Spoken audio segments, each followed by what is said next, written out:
nos convoca entonces el segundo de los paneles de la mañana con el gran Carlos Pagni, a quien le agradecemos de antemano que pueda estar acompañándonos en el día de hoy. Este panel va a estar moderado por el vicepresidente segundo de la Bolsa de Comercio, el contador John Walker, a quien le cedo enseguida la palabra para que pueda comenzar con este panel. Muchas gracias. Buenos días a todos. Muchas gracias a todos los que nos acompañan del otro lado. Me toca moderar este segundo panel, en donde contamos con la presencia de Carlos Pagni, de quien voy a leer su currículum. Carlos es profesor en Historia de la Universidad Nacional de Mar del Plata, es columnista político del diario La Nación de Buenos Aires, se desempeñó como profesor adjunto e investigador de la Universidad Nacional de Mar del Plata y como investigador de la Universidad de Buenos Aires. Entre 1990 y 2007 ha sido columnista político del diario Ámbito Financiero de Buenos Aires. Condecorado con la Orden de Río Branco, Gobierno de Brasil. Premio Fundación Conex en 2007 por análisis político escrito. Carlos, buenos días. Es un gusto tenerte en este evento, en esta jornada tan importante. Agradecemos mucho tu presencia y te paso la palabra para escucharte atentamente. Bueno, muy buenos días. Muchas gracias por la invitación. Es un gusto estar en la Bolsa de Comercio nuevamente y felicitaciones además por el aniversario. 120 años en un país como la Argentina es muchísimo tiempo. Voy a tratar de hacer una exposición lo más general posible sobre la situación política. Va a ser inevitable que hable de cuestiones económicas, porque hoy, como todos sabemos, la política está muy determinada por la economía. Y voy a tratar de que esa explicación prescinda de detalles para poder fijarnos más en los movimientos de profundidad que tiene la política y sobre todo en la lógica que tiene el juego, para poder prever cuáles son las discusiones, sobre todo el año que viene, que es un año electoral, que van a dominar la vida pública. Bueno, lo primero que hay que tener en cuenta es que estamos en una situación muy rara desde el punto de vista económico, porque es una gran contracción económica deliberada, tiene que ver con una economía que ha sido inducida al coma y que tiene un nivel de retracción al que es muy difícil encontrarle antecedentes, no solamente por la profundidad, sino por la velocidad. La velocidad hace a los fenómenos sociales, modela los fenómenos sociales, y sobre todo cuando son fenómenos críticos, los vuelve más traumáticos, que el proceso sea muy veloz, muy intenso. Bueno, nosotros estamos ante una caída de la economía superior a la que se produjo entre el año 1998 y 2002, que fue una recesión que reseteó a la sociedad argentina, solo que ahora esto se produce en 4 o 5 meses. Quiere decir que estamos ante una circunstancia económica muy rara, y me parece que habría que recordar otros 2 datos para poner en perspectiva el problema en el que estamos, y especialmente el problema en el que está el gobierno. Y esos 2 datos son que ya veníamos de una crisis y que esa crisis de la que veníamos estaba inscripta en un estancamiento de aproximadamente una década que tiene la economía argentina. Es decir, la economía argentina está en una situación de letargo desde hace 10 años, dentro de los cuales hubo recesiones. Para tener una idea, si uno toma, por ejemplo, el empleo asalariado privado, es decir, el empleo en relación de dependencia formal del sector privado, el contrato clásico de trabajo, entre el año 2012 y hoy, los últimos 8 años, cayó 5%, es decir, la Argentina destruyó puestos de trabajo formales en relación de dependencia. Y lo que creció fue el empleo público o el empleo por cuenta propia, que en muchísimos casos es informal. Bueno, este número nomás es un retrato de lo que pasa con la economía argentina en la mediana duración. Dentro de fenómeno, tenemos que inscribir la crisis que se desató en abril del año 2018 y en la que todavía estamos. ¿Por qué esto es importante? Porque quiere decir que la Argentina entró a la crisis ya en crisis. Son estribaciones de una misma crisis. Entramos ya en recesión y entramos, este es un dato importantísimo, con alta inflación. Bueno, la inflación es muy importante para mirar lo que pasa. ¿Por qué motivo? Porque plantea un límite a los instrumentos fiscales y monetarios que uno debería tener para enfrentar el colapso productivo. La Argentina entra peor que otros países porque no puede, como hacen otros países, expandir mucho su moneda sin pensar en un gran proceso inflacionario. Y tampoco puede ampliar el gasto público o el déficit fiscal porque no tiene cómo financiarlo. Entonces están la sociedad argentina y el gobierno en particular frente a un enorme dilema. Y ese dilema es cómo hacemos, cómo se hace. Lo planteó, Pablo Gerchunov lo planteó muy simpáticamente en un tuit hace más o menos un mes, diciendo cómo se hace cuando conviven un descalabro fiscal y monetario con un colapso productivo. ¿Cómo se resuelve ese dilema? Y contesta Gerchunov, no sé. ¿Qué quiere decir él? Que estamos ante una crisis de enorme complejidad. Nos podemos preguntar cuál es el nivel de la caída, cuál es la profundidad de la caída. Nos vamos a encontrar con que la caída de la Argentina puede ser un poco superior a la de otros países, un poco más profunda. No me importa tanto ese tema. Lo que a mí me gustaría reflexionar delante de ustedes y con ustedes es acerca de la velocidad de la recuperación. Ahí creo que está el problema. Y ahí me parece que nos vamos a diferenciar de otras sociedades que están viviendo un drama similar al nuestro. ¿Por qué? Porque hay motivos políticos que ayudan poco a la recuperación. La política hoy actúa para que la economía salga más lento del pozo, no más rápido. Y aquí hay tres elementos que los aporta el gobierno, o para decirlo más ampliamente, el oficialismo. El primer tema es cómo está diseñado este oficialismo. Este es un primer factor que entorpece la salida de la crisis. El segundo es la visión que el oficialismo tiene del proceso económico. Y el tercero es la forma que está diseñado el gobierno, el gabinete. Estos tres son factores que colaboran poco para que salgamos rápidamente de la crisis y para que haya una recuperación veloz. Voy a ir por el primero, que es el más importante. ¿Cómo está diseñado este oficialismo? Bueno, tiene un diseño muy raro, muy atípico. Hay una persona que es la que tiene los votos, que es Cristina Kirchner.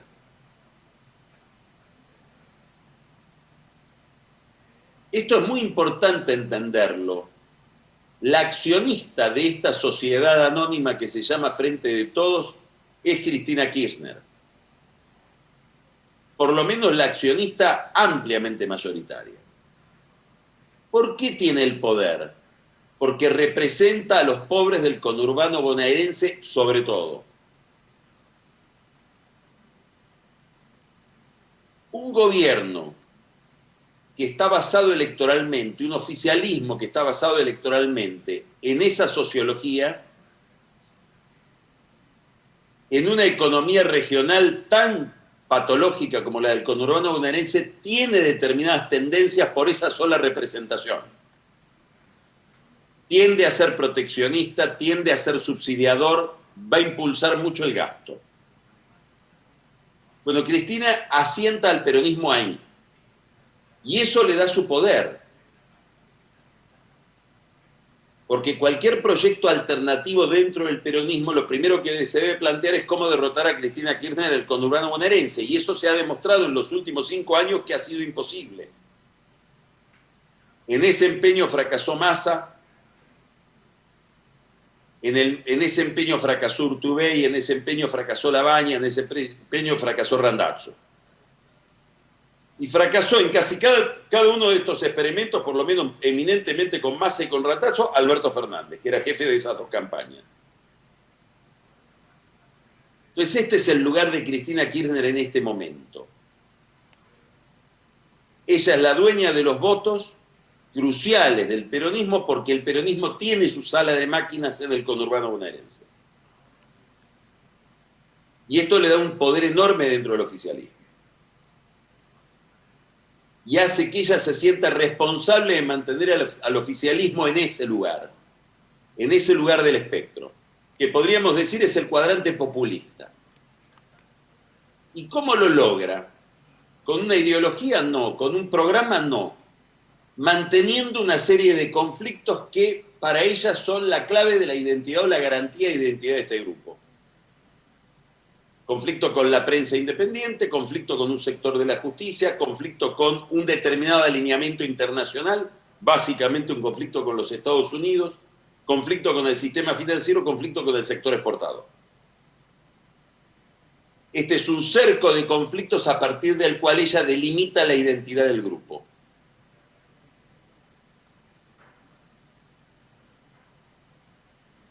Es raro que el que tiene los votos, el que lidera políticamente, no sea el presidente.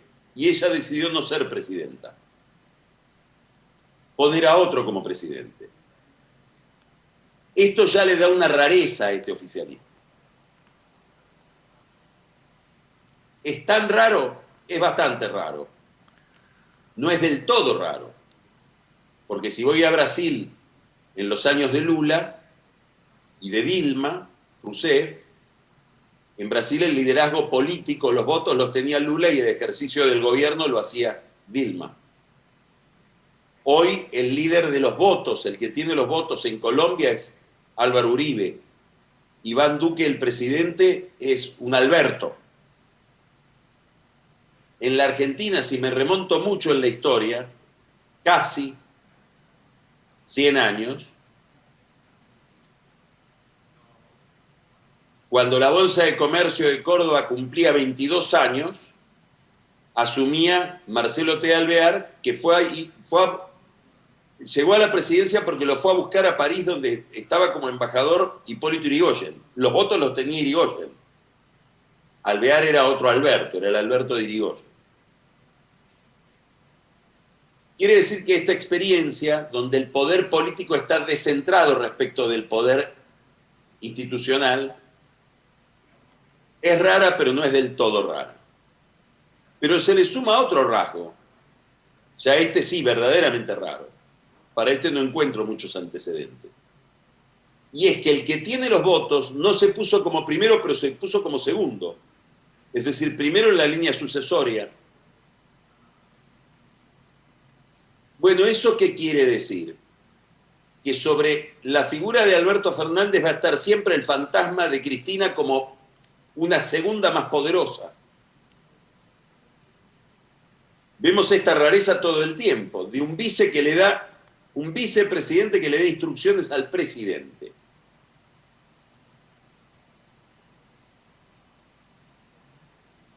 Eso ya es más raro, porque además plantea subliminalmente, indirectamente, sin que uno quiera pensarlo, tácitamente aparece la idea del reemplazo ante cualquier crisis. Porque el segundo tiene más legitimidad que el primero. Hablo de legitimidad electoral.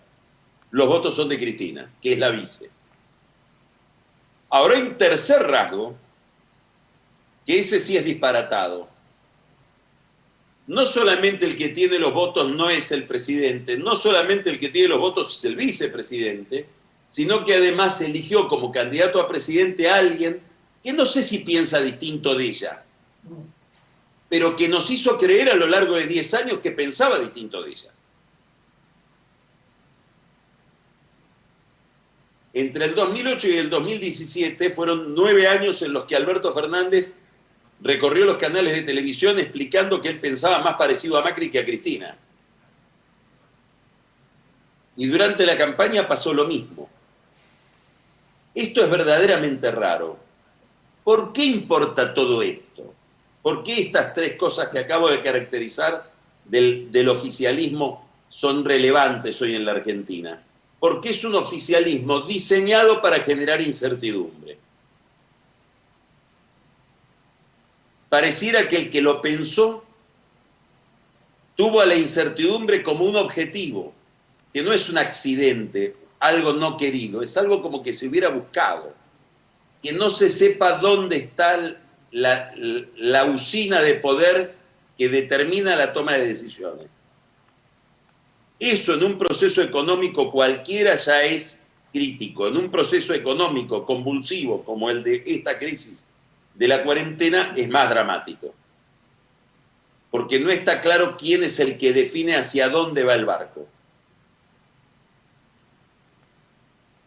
Este es un primer problema.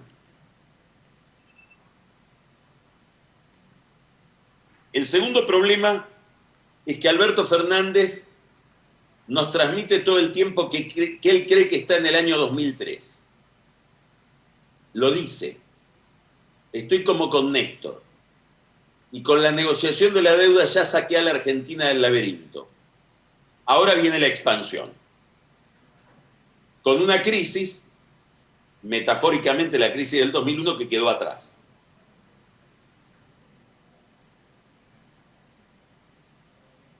Lo único que nos demora en esa expansión es la cuarentena. Cuando termine la pandemia se va a notar cómo la economía se recupera rápidamente. Bueno, no es así.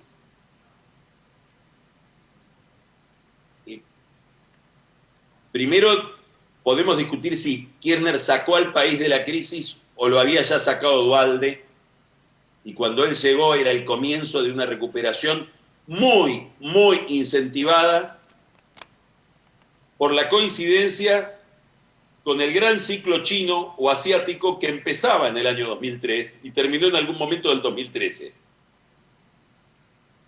Y desde entonces todos los países de América Latina están en medio de una contracción por el agotamiento de aquel ciclo. Este es un problema estructural de toda la región, que es el que en alguna medida explica la decadencia económica del final del gobierno de Cristina, la crisis de Macri y esta misma crisis.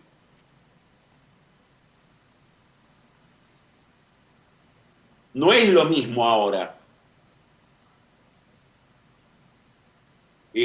Fernández no hereda superávit fiscal, superávit de comercio, un dólar muy competitivo como el que, y ya recomposición de reservas como las que había heredado Néstor Kirchner. Esa crisis está por delante, no está por detrás. Nuestro 2001 está viniendo, estamos ingresando a él.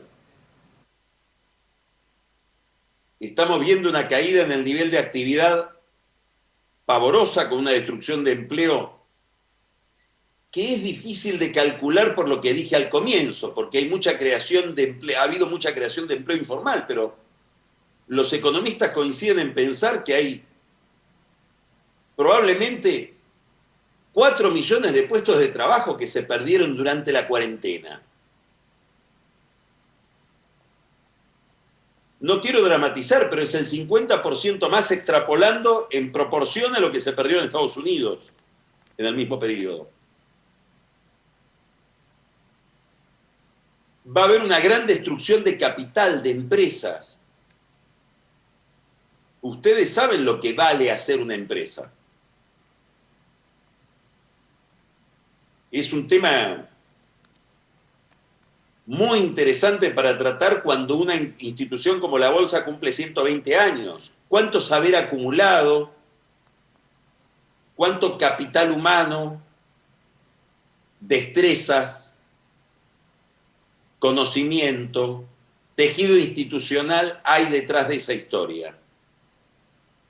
Bueno, la destrucción de más de 30.000 empresas implica destruir todo eso. Vamos hacia eso. con un gran problema fiscal, que está en el corazón del problema macroeconómico que tiene el gobierno, porque hay una caída brutal de la recaudación y no se sabe a ciencia cierta cómo se puede financiar, que no sea como con emisión. Un problema de pobreza dramático, porque ya superamos estamos prácticamente en 41% de pobreza y nos auguran los que saben del tema que vamos a llegar como a 50%. Es decir, es el momento en que el gobierno debería estar pensando un programa, aprovechando algo de lo que se puede beneficiar Fernández, y yo creo que no se beneficia, que es que las crisis producen una gran delegación de poder en el que manda. Lo vimos con Menem, lo vimos con Kirchner, que fueron beneficiarios de dos grandes crisis anteriores, la de la hiperinflación y la de la hiperrecesión. Si ustedes quieren, es la crisis, lo digo irónicamente, que le faltó a Macri para cumplir con su programa. Fernández la tiene. En determinado momento el miedo de la gente lo puso en una situación de imagen superior al 80%. Hoy llegó a 50%, se gastó 30 puntos en 3 meses. Sin aplicar ese capital político a nada, sin un programa de reformas, sin un discurso que nos diga hacia dónde vamos. Este es un segundo problema muy importante, muy importante. Es decir, el presidente pareciera que no entiende hacia dónde sopla el viento de la historia y hacia dónde va el ciclo económico. El tercer problema es un gabinete mal armado, porque el loteo, en vez de haber sido hecho con cortes verticales, donde se le da a cada aliado una cartera y que lleve adelante esa cartera y que le ponga su concepto a esa cartera. Voy a poner el caso de España, por ejemplo, donde hay un gobierno de coalición y donde el socialismo le asigna a Podemos la cartera laboral, y yo ya sé que en la cartera laboral está Podemos, sé que entendiendo cómo piensa la gente de Podemos, voy a predecir qué va a pasar en el campo laboral. No, acá se hicieron cortes horizontales. En cada ministerio, en cada área de gobierno hay gente de Cristina, de Máximo, de Massa, de Fernández, de los gobernadores. Con lo cual, cada área de gobierno, cada ministerio es una torre de Babel y es muy difícil, si uno tiene que operar en sectores de la economía que dependen de la orientación del gobierno, saber cuál es esa orientación. Porque conviven distintos conceptos. Esto lo vemos en energía, lo vemos en transporte, lo vemos en la justicia, en la relación con la justicia, lo vemos centralmente en la economía. Pelle piensa de una manera, Guzmán piensa de otra, Todesca piensa de otra. Está Massa con un equipo económico propio, en las sombras, donde están Peirano, está Bocio, está Redrado, proponiendo sus propias ideas, emitiendo señales distintas. Bueno, ¿todo esto qué genera? Desconfianza, que es lo contrario de lo que hay que generar. En un país que tiene una crisis de confianza heredada de Macri.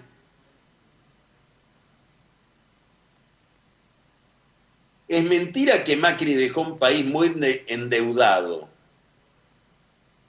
El stock de deuda no era tan importante, a tal punto que en la renegociación de deuda que acaba de hacer Guzmán no hay un corte sobre el capital. Se negociaron los intereses y los plazos. El capital quedó idéntico. Lo que tenía Macri era un problema de renovación de vencimientos por falta de confianza. Entonces, esta desconfianza, ¿dónde se mide? Se mide, por ejemplo, en el precio de los bonos. Hoy el riesgo país es similar al que teníamos antes de la renegociación de la deuda. La tasa de interés que paga la Argentina es de 12-13%, cuando la tasa de interés internacional es 0. Hay una penalización, hay un rechazo de los activos argentinos.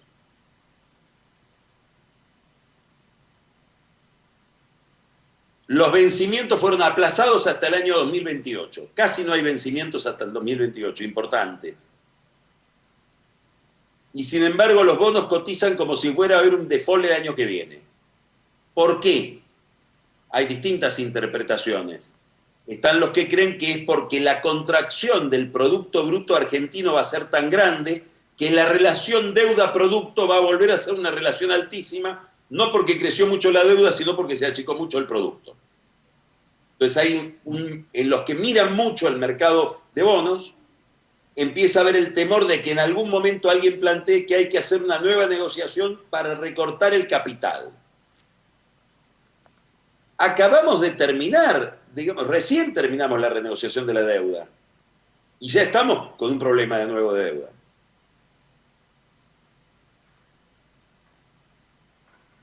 El otro lugar donde se mide esta desconfianza, y ustedes lo saben mejor que yo, conocen mejor que yo el problema, es en la bolsa, en el valor de las empresas que operan en la Argentina. Si yo voy a comienzo del 2018, antes de la crisis que se desencadenó en aquel momento, se desencadenó el 25 de abril del 2018, si voy a comienzo del 2018, el Merval valía $1.800, hoy vale 280, 270. Es un derrumbe fenomenal. La mitad de esa caída corresponde a este año, desde que empezó el 2020 hasta ahora. Y hay gente en el mercado que cree que va a seguir cayendo y que el fondo está por allá por los 150.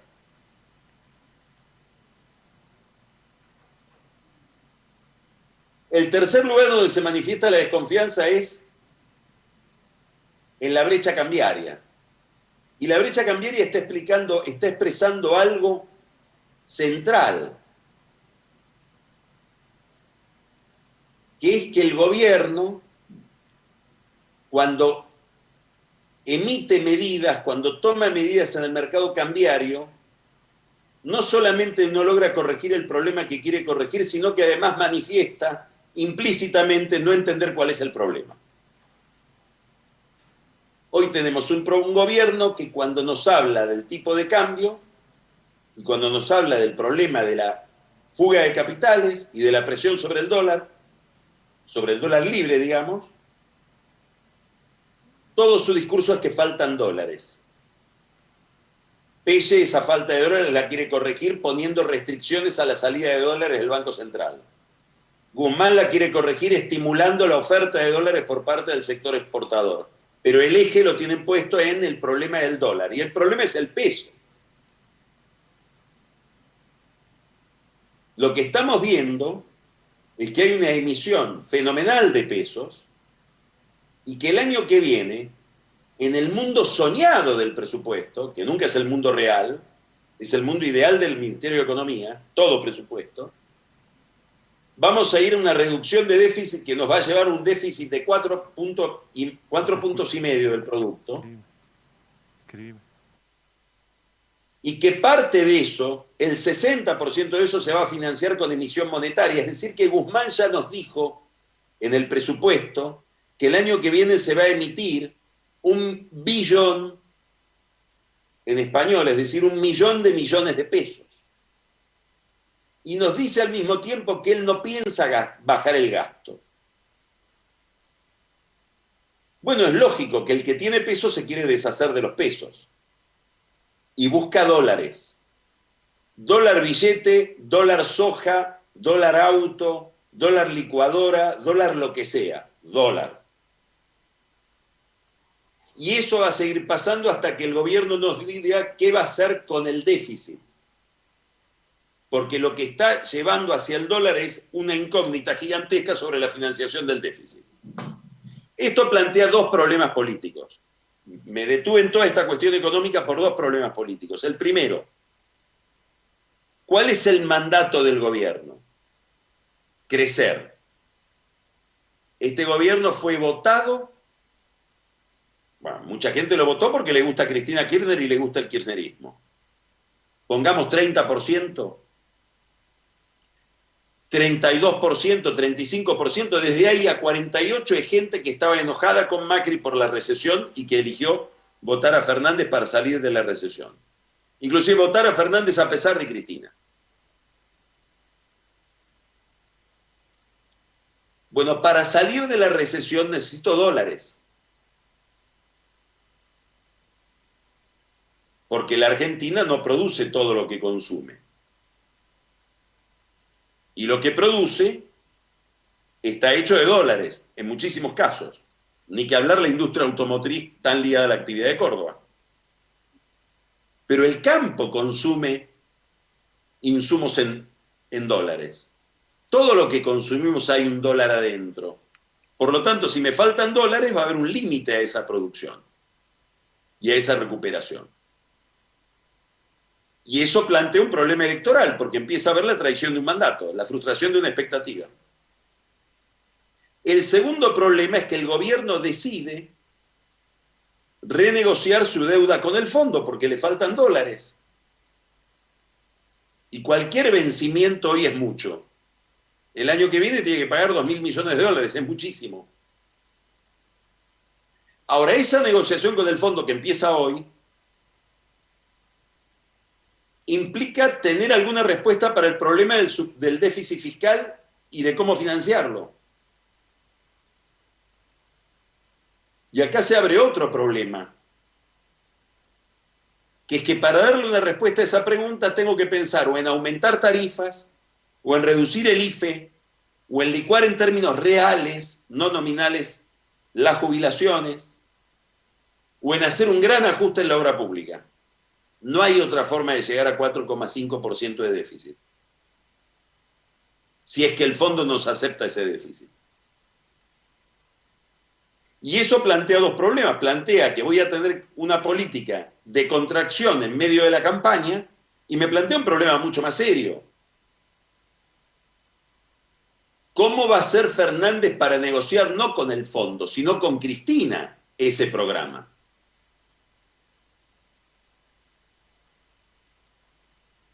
Y este es el gran dilema en el que está Fernández. El gran dilema en el que está Fernández es el siguiente.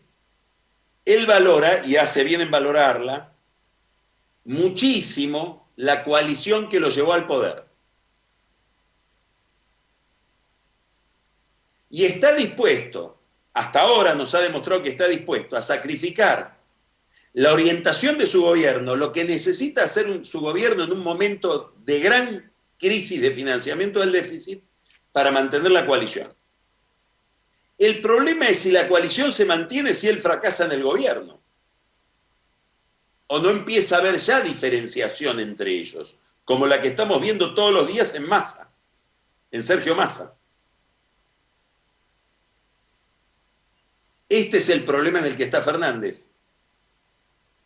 Si por contener a la coalición no termina fracasando su gobierno y al fracasar su gobierno se destruye la coalición. Es una situación laberíntica. La consecuencia económica de la falta de crecimiento es un gran malestar en la sociedad. ¿En quiénes? Bueno, hay un sector muy alto de la sociedad que tiene recursos como para vivir en un país normal. Si no encuentra esa situación de normalidad en la Argentina, se va al Uruguay, a Miami o a donde sea. Hay gente que puede hacerlo. La crisis los afecta, claro, porque los obliga a dejar su familia, a dejar su lugar de origen, a vivir fuera de su barrio.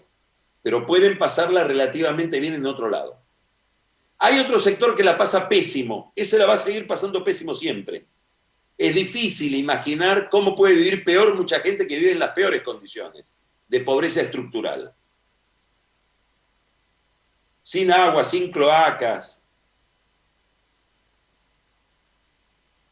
Hay 2.000 villas de emergencia en el conurbano bonaerense, de las cuales la mitad es posterior al año 2000 y un 25% posterior al 2010.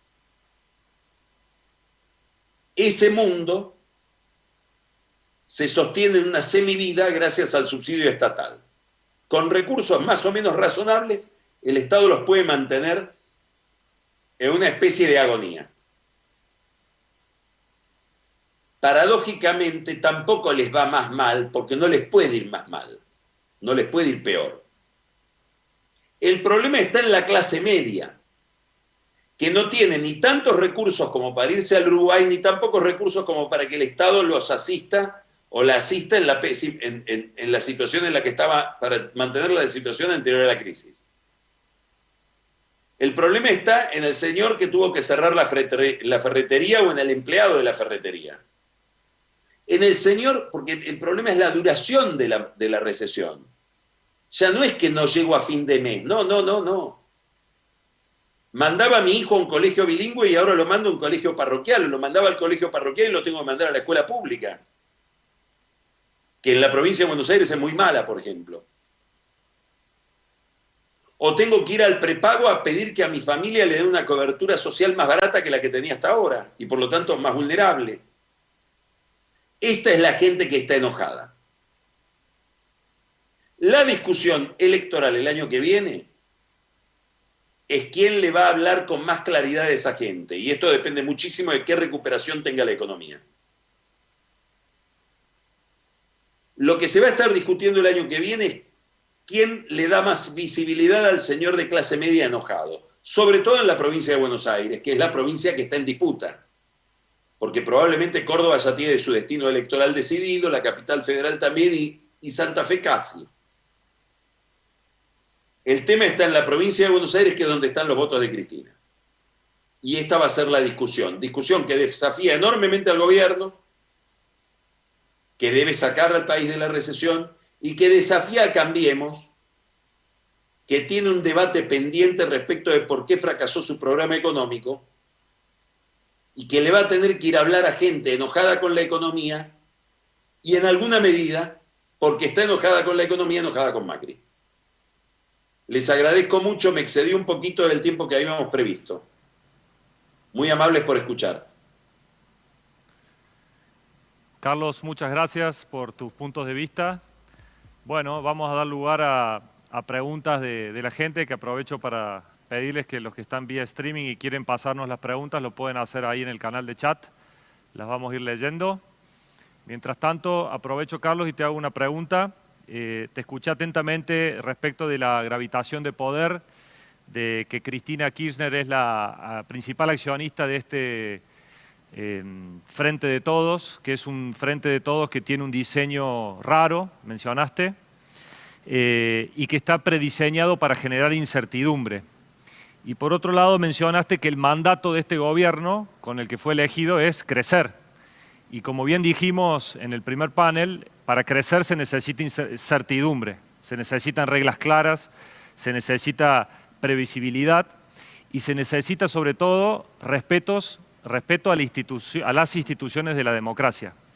Y no mencionaste un punto que para mí es muy importante, que va a tener, desde mi punto de vista, impacto en lo económico, que son el efecto de las causas judiciales de Cristina Kirchner, porque eso tiene o conlleva un avallazamiento de las instituciones, nada menos que de la Corte Suprema, y que eso el público inversor o el empresario que está dispuesto a hundir su capital, como dijimos anteriormente, está mirando atentamente qué pasa con eso. ¿Cómo ves ese balance entre el interés personal de Cristina de defenderse yendo contra la justicia? ¿Cómo está esa situación actualmente, vos que conoces los pormenores de tribunales federales? ¿Y qué impacto puede tener eso en la economía? Bueno, yo creo que lo que estamos viendo en el caso Bruglia, Bertuzzi y Castelli, que es un caso muy específico, de un tema muy técnico, que es cómo debe ser trasladado un juez, lo que está testeando la sociedad argentina es lo que vos decís. Y la que lo testea principalmente es Cristina. Ella está mirando a la Corte porque ella supone que lo que haga la Corte en este caso preanuncia, anticipa lo que puede estar haciendo la Corte en todas las causas de corrupción que ella tiene en la Corte. Entonces vamos a una gran tensión con el Poder Judicial, Nadie sabe lo que va a pasar supuestamente el martes que viene. Yo creo que el martes que viene podría haber novedades en el caso de este fallo. Yo tengo algunos elementos de juicio. Hoy el escenario más probable para mí es que la Corte le termine dando la razón a los jueces y no al gobierno. Y habrá que ver, y acá ya se abre todo un problema que, como vos muy bien decís, John, se proyecta sobre la economía, si Cristina Kirchner quiere acatar esto. Y esto abre otra discusión, que es si Alberto está dispuesto en alguna hipótesis a no acatarlo. Detrás de todo esto hay un problema de concepción. A mí me gustaría tomarme un minuto, y les voy a pedir perdón porque me voy a extender un minuto en desarrollar esta idea. La Argentina está frente a un conflicto ideológico. Un conflicto ideológico es que yo puedo tener un vaso, puedo tener esta taza, y que discutamos si nos gusta o no la taza. A unos les gusta, a otros no. Un conflicto ideológico es que discutamos si es o no una taza. Es otra cosa. Este es el problema hoy. Que lo vemos acá y lo vemos en otras sociedades. Entonces hay una forma de pensar el país liberal, culturalmente liberal. No estoy hablando de un partido político. ¿Cuál es la idea esencial del liberalismo? La filosofía sobre la cual se fundaron las instituciones argentinas en el siglo XIX. Que somos un grupo de seres humanos individuales, racionales, que pactamos ceder parte de nuestra libertad para otorgársela al Estado, pero que de inmediato creamos una cantidad de dispositivos para que ese Estado no nos avasalle. Libertad de prensa para poder criticar, justicia independiente e inamovible para garantizar determinados valores de la posibilidad de una mayoría equivocada que agrede esos valores, garantía sobre la libertad, sobre la propiedad privada, que es donde se asienta después la libertad de mercado y la libertad de empresa. Quiere decir que suponemos que el Estado es necesario, pero es peligroso. Puede avasallar nuestras libertades. Y en el corazón del sistema están las libertades. Y entendemos la democracia como un sistema de protección del individuo y de las minorías. Esta concepción es radicalmente distinta de la concepción que tiene Cristina Kirchner para pensar el problema. Ella parte de la idea de que en el centro de todo está el Estado, está la política, y el Estado gobernado por un caudillo que tiene el voto popular. Y la democracia es un sistema de imposición de los derechos de la mayoría sobre las minorías. Alguien que expresa muy bien, muy claramente, muy conscientemente el pensamiento del oficialismo, como Horacio Verbitsky, escribió este fin de semana una columna que se llama Basta. Y cuando uno busca en la columna a qué se refiere con basta, dice basta de un poder judicial que ignora el voto popular, que ignora lo que decidió la gente. ¿Cuáles son los argumentos de la diputada Siley para fundar su juicio político contra Rosenkrantz? Que hirió la sensibilidad popular al firmar un fallo que provocó una manifestación de indignación pública. Entonces no se trata solamente del problema de la impunidad o no de Cristina. Antes de que cometieran delitos, ya tenían esta idea de que hay un poder que manda y de que la comunidad se organiza alrededor del Estado. Y el Estado me define mi rol y me dice qué es lo que puedo hacer. Por eso hay pánico a que la gente defina el precio del dólar. Es un pánico filosófico, además de cambiario. que una variable central como el dólar va a estar definida por el público, libremente. Va en contra de esta idea. Entonces, este es el conflicto que hay. ¿El problema cuál es? Es que estas ideas, que implican además autonomía desde el punto de vista y clausura desde el punto de vista de las relaciones internacionales, etc., pueden funcionar con la soja a $600 y un país aislado, porque tiene la membrana del superávit fiscal que lo puede aislar. No funcionan si tengo que ir a un acuerdo con el fondo, que, déjenme decirlo con toda claridad, es un acuerdo con la Secretaría del Tesoro de Estados Unidos. Eso es un acuerdo con el fondo. Entonces, la pregunta no es si la vicepresidenta piensa bien o mal. La pregunta es si la forma en que piensa es compatible con las necesidades y urgencias que tiene Fernández para gobernar. Pero hay un conflicto ideológico acá. No es solamente la necesidad de conseguir determinadas cosas del Poder Judicial, la necesidad de que el Poder Judicial se subordine. Y no como un defecto a una ideología en común. No, no, es una ideología que supone que debe estar subordinado.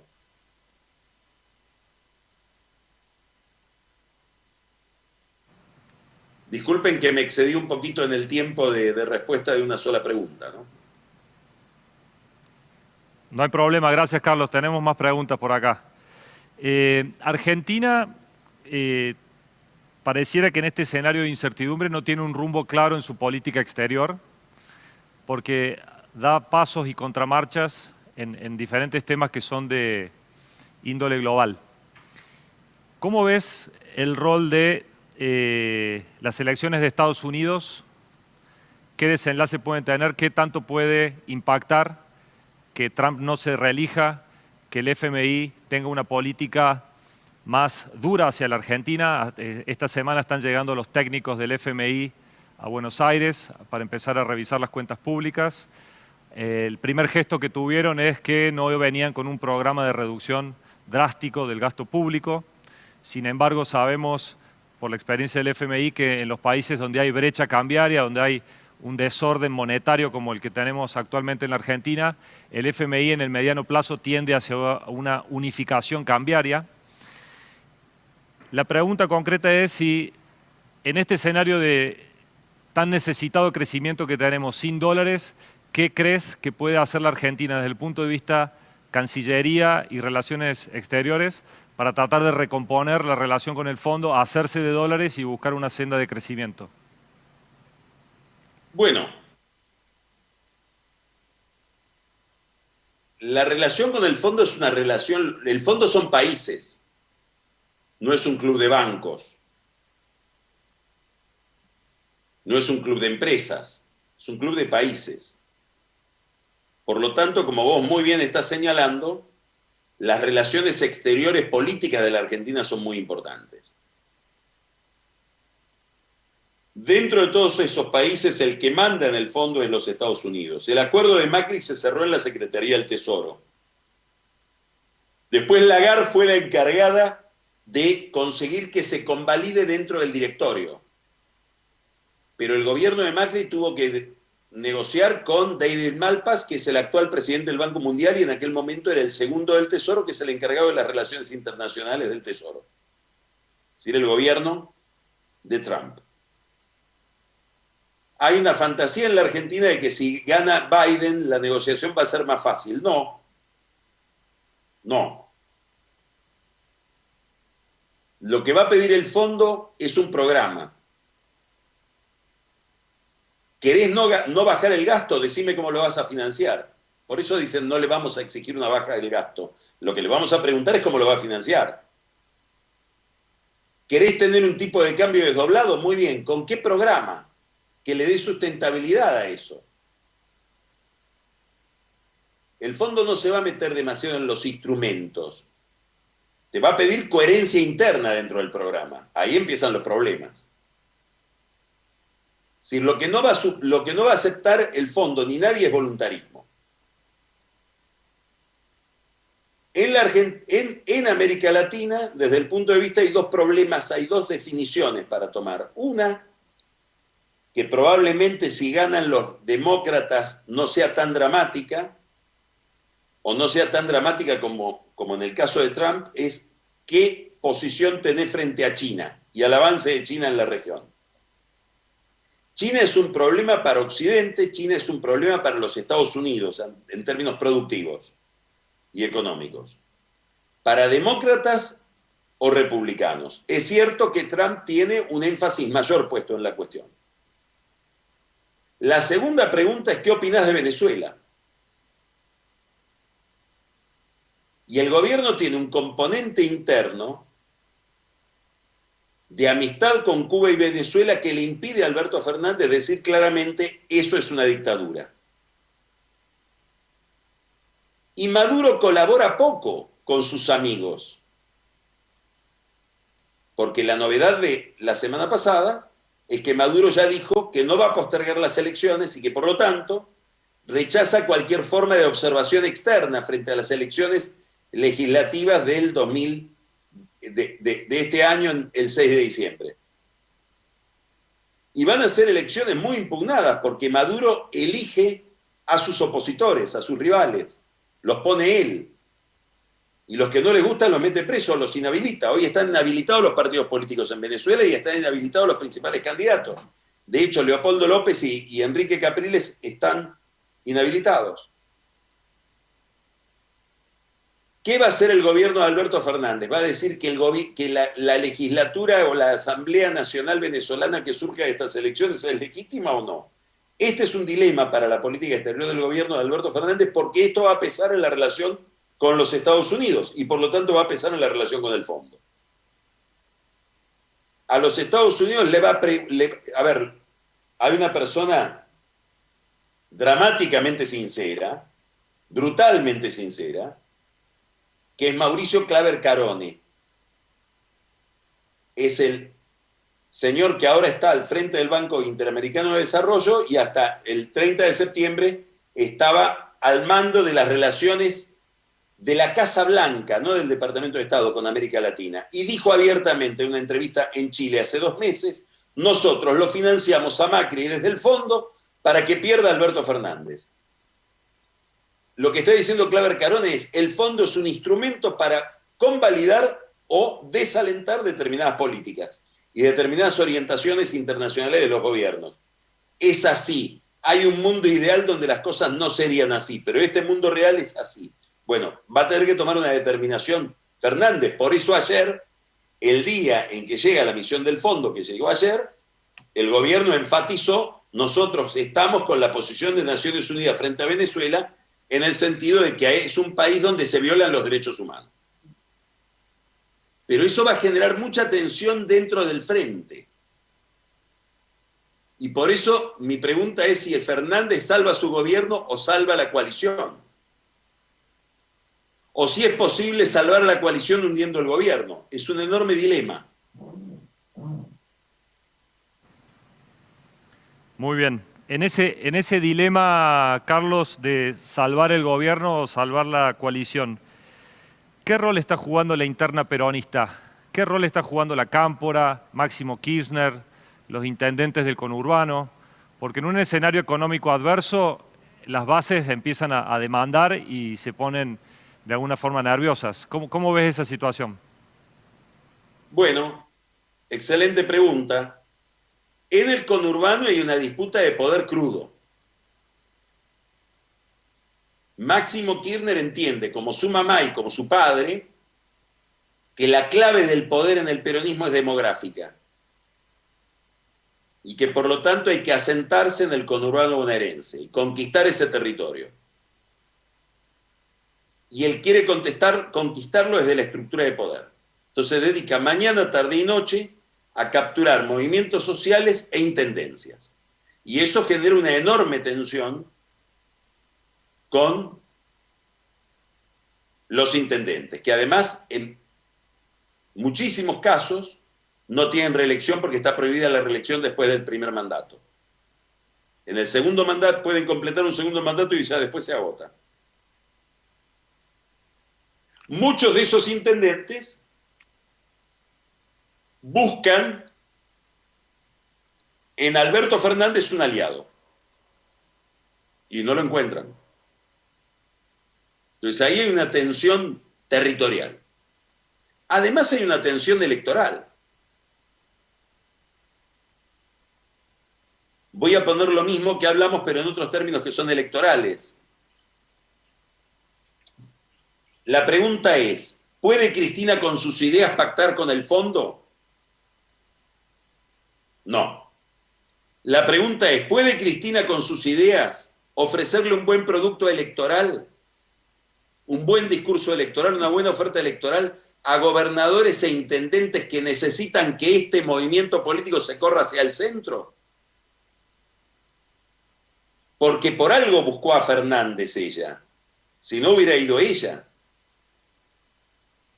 Tiene tiempo ella desde ahora hasta octubre del año que viene para volver a ubicarse un poco más en el centro. O va a haber diferenciación o va a haber pérdida de votos dentro de ese movimiento. Tenemos que mirarlo a Massa. Massa todos los días se diferencia. Hay una estrategia del gobierno que es dividir a la oposición, sobre todo en Buenos Aires. Por eso está Bernie. Bernie está armando un partido para quitarle votos a Juntos por el Cambio, con el amparo de Cristina, por derecha. Y vemos que en canales muy ligados al gobierno de televisión aparecen economistas ultraliberales, que también pretenden armar una fuerza política que le quite votos a Juntos por el Cambio por derecha. El problema es que esa ficción se sostiene poco tiempo porque es una elección parlamentaria. Entonces después lo parecido se junta en el Congreso. Pero hay un problema electoral que lo perciben los gobernadores y lo perciben los intendentes. Ahora, ustedes me pueden preguntar, ¿y por qué no dicen nada? Porque todos son esclavos de lo que emita Fernández, del dinero que emite Fernández, porque todos están en crisis fiscal, todos se levantan a la mañana preguntándose, en el caso de un gobernador, ¿cómo le voy a pagar a la policía? ¿Cómo le voy a pagar a los médicos? ¿Cómo le voy a pagar a los maestros? En el caso de un intendente, ¿cómo voy a recolectar la basura? Y cuando le dan una respuesta, dicen, portándome bien con Alberto Fernández y con Cristina para que me lleguen los recursos. Pero también hay una tensión. Está muy bien planteado el problema en tu pregunta. Muy bien, vamos con una última pregunta, Carlos. Bueno, vos sabés que los cordobeses somos muy entusiastas y optimistas y nos gustaría escuchar si es posible o ilusionarnos con que hay una posible salida a todo este problema político y económico. ¿Por dónde ves esa posible salida? ¿Ves una reingeniería en el frente opositor de Juntos por el Cambio, donde está Monzó liderando algunas iniciativas, Macri, Bullrich haciéndose a un costado, liderando, alguien del oficialismo que pudiera ir hacia una figura más republicana? ¿Cómo ves ese escenario si nos permitimos ilusionarnos un minuto? Yo veo lo siguiente. Primero, el gobierno está yendo hacia una rotonda, hacia una encrucijada.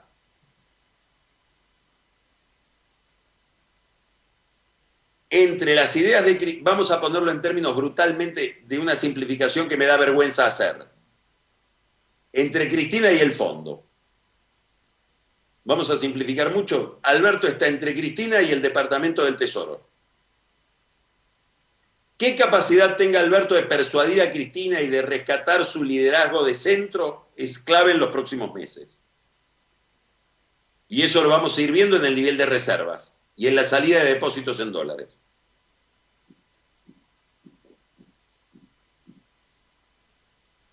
Tengo poca expectativa de que él pueda imponerle sus ideas a Cristina y por lo tanto me parece que el oficialismo va a una crisis y que la crisis económica se va a ir prolongando. La coalición Juntos por el Cambio, creo que vamos a un cuestionamiento del liderazgo de Macri, que el liderazgo de Macri es un liderazgo que va a entrar en discusión. ¿Por qué? Porque va a haber un debate dentro de Juntos por el Cambio derivado de algo que ya dije. Para ir a hablarle al ferretero que se cerró su ferretería, le voy a tener que pedir perdón por la política de Macri, no reivindicarla. Ese debate todavía no se dio. ¿Quiénes van a ser los protagonistas? Eso más o menos lo sabemos. Son Rodríguez Larreta contra Macri, María Eugenia Vidal, Monzó, los radicales aliados a Larreta y a Vidal. Dentro de ese bloque anti-Macri de Juntos por el Cambio hay una discusión a su vez. Y esa discusión es, ¿hay que dar una interna y ganarle a Macri? ¿O no tiene sentido demorarnos en eso? Armemos otra cosa, que Macri se quede afuera. Total, el año que viene son discusiones, elecciones parlamentarias. Nos podemos dividir en las urnas y volver a juntar en el Congreso, pero plantear ya una alternativa distinta con vistas al 2023. Monzó, vos lo nombraste, está más cerca de esto. Y hoy Monzó está muy cerca de Vidal. Larreta está más cerca de pactar con Macri una interna. Probablemente va a ser una interna por la diputación en la ciudad de Buenos Aires. Y por eso se habla de que Vidal podría ir a la ciudad, porque a Larreta le gustaría, si sale Macri al ruedo, enfrentarlo con Vidal. Ese es un poco el juego electoral hoy en la Argentina, me parece. Excelente. Bueno, Carlos, agradecerte tu participación. Muy enriquecedor tus comentarios y puntos de vista. Así que te agradezco que nos hayas acompañado en el aniversario 120 de la Bolsa de Comercio de Córdoba. Muchas gracias. El agradecido soy yo y lamento no haber estado a la altura del optimismo cordobés. Pero al cabo de 120 años tienen motivos para ser optimistas. Muchas gracias. Hasta luego.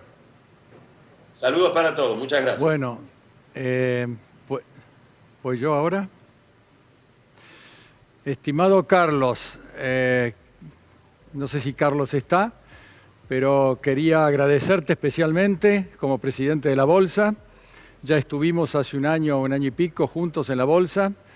Realmente tu profundidad, tu claridad conceptual, tu velocidad para el análisis realmente siempre es sumamente constructivo e enriquecedor, y eso es lo que buscamos hoy. A pesar de tus permanentes apariciones en los medios, siempre sos un pozo insondable de habilidad para descubrir los matices de la política y, por lo tanto, lo que nos está pasando a todos. Todos estamos muy preocupados. Creemos que este país necesita una dosis de confianza fundamental para lograr salir de esta encrucijada en que se encuentra, esta decadencia tan pronunciada que este gobierno agudizó sin lugar a dudas, despilfarró muchos recursos que se habían generado, y ahora lo que nos queda es pensar en que el presidente esté en una situación límite, no tiene recursos, no tiene posibilidades de lograr que el país salga fácilmente, y la única posibilidad que tiene es un cambio de rumbo, un reconocimiento de que las ideas que ellos pregonan son las ideas que nos han llevado permanentemente al desánimo y al fracaso. Esto, que es muy difícil, va a ser seguramente muy necesario, porque si no el desenlace será muy complicado. El tema es que esto tiene que ser anunciado con convicción, con claridad y con firmeza. Y para eso necesita todo el espectro del partido gobernante, entre la cual se debe incluir la vicepresidenta, debe apoyar este cambio de lineamiento. Si no, tendremos realmente momentos de zozobra y de dificultades en el futuro difíciles para todos los argentinos. Así que, Carlos, la contribución que hace esta institución es casualmente esta: irradiar ideas que contribuyan a que el país salga adelante, y tu participación también va en consonancia con estos objetivos. Muchas gracias, Carlos. Valoramos mucho tu capacidad y tu claridad y tu análisis. Bueno, no, el agradecido soy yo, y quiero manifestar lo siguiente. Yo sigo desde hace tiempo la actividad de la Bolsa de Córdoba. Somos un grupo de amigos que admiramos mucho tus posiciones. Es muy difícil encontrar a un líder en la sociedad civil y sobre todo en el campo económico que se anime a decir lo que piensa, sobre todo cuando lo que piensa va en general en disonancia con lo que puede ser el clima generalizado o el clima del poder. Entonces, para mí es un reconocimiento que me inviten a este tipo de reuniones, y quiero hacer un reconocimiento de público de tu liderazgo al frente de la Bolsa por lo que significa para Córdoba y para la Argentina en general. Así que muchas gracias. Gracias, Carlos. Un placer. Seguiremos luchando por Argentina. Gracias. Así debe ser. Gracias. Por otros 120 años. Seguramente, la semilla está puesta. Es cuestión de que germine.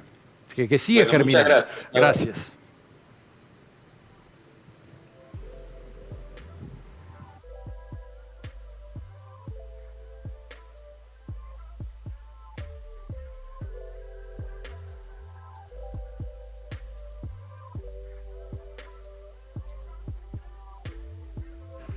¿Lo comento?